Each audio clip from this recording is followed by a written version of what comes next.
Now, something that I think is very important, if somebody said to me, what do you think is one of the most important things to ensure that people really thrive and enjoy and have a fantastic time on this diet? And I would say getting good quality fruit. And this is becoming challenging in some ways because a lot of supermarket fruit is picked early and it's not grown in very good soils. But at the same time, there seems to be a growing organic, biodynamic and foraging movement. So we have got options. Now, if we all lived next door to organic, beautiful orchards, there wouldn't be a need for this talk because we'd all have access to really good quality fruit that we could pick at its peak of ripeness. But the reality is that most of us, we have lots of other responsibilities in our day. We don't have all day to go and pick good fruit. Sometimes we have to rely on supermarket fruit. And there's been times in my life when 90% of the food I've eaten has been supermarket fruit. But having the knowledge, having the tips, having the skills to ensure that if there's a big pile of melons at the supermarket, you pick the best one or the best mango off the shelf, then that can really help us to ensure that we're getting our nutrient needs met.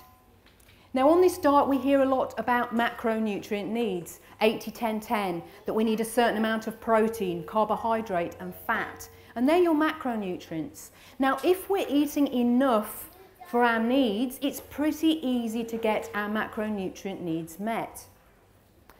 But the micronutrients, so antioxidants, vitamins and minerals, that is where we can be challenged. And we can be challenged because poor quality soil simply won't have the nutrients in that we need, the very important minerals.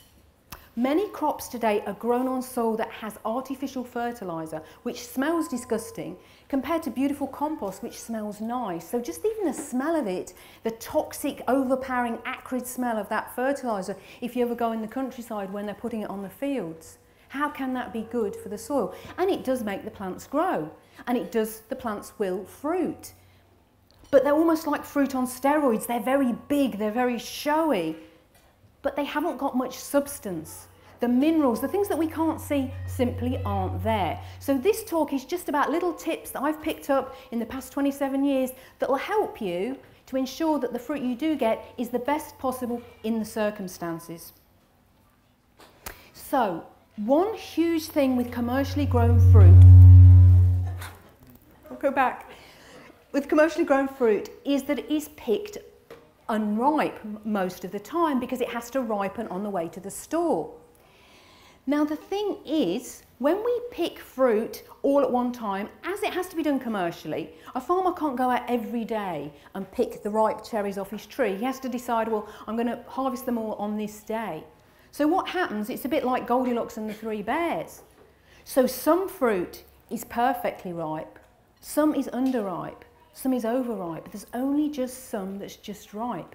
Now if we had a cherry tree in our back garden, it would be ludicrous to go out and pick all the cherries on the same day, because we know that some wouldn't be ripe, some would be overripe, and only a small percentage would be just right. So that's one thing that we're challenged with all commercially grown fruit, and that to some extent includes organic as well. It's just simply not commercially viable to pick the fruit when it's perfectly ripe. And when fruit is perfectly ripe, it contains the highest amounts of micronutrients. Some toxic substances will naturally disappear when fruit is perfectly ripe, and other nutrients will rise up. So perfectly ripe fruit helps ensure that we get our maximum nutrient needs.